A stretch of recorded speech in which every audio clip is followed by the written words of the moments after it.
All 15 hands went up early Thursday as the UN Security Council formally approved MINUSMA, the UN peacekeeping mission to Mali.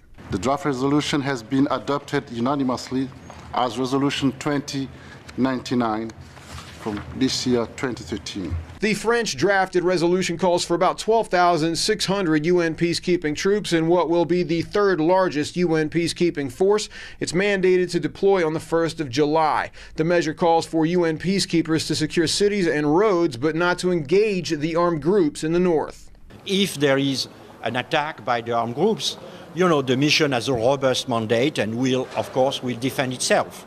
But we are typically in the normal peacekeeping operations doctrine, which means the use of force in a defensive as for self-defense. Now, what's not clear from the resolution is what role the French will play. They currently have an agreement with the Malian government, however, to undertake offensive operations in the north, and they'll continue that with a 1,000-man force that's down from the initial 4,000-person force initially deployed to resource-rich Mali 3 months back.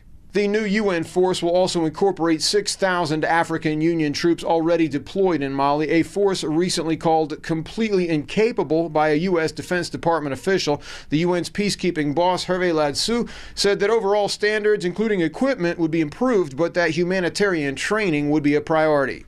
There's also something very important, because human rights is one of the core elements of the mandate, and definitely we will do two things.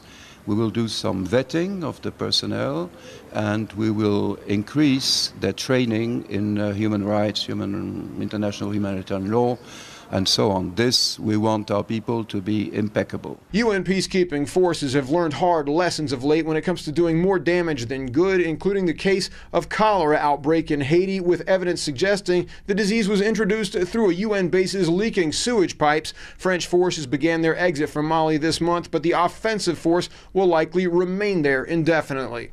Hank Flynn, Press TV, New York.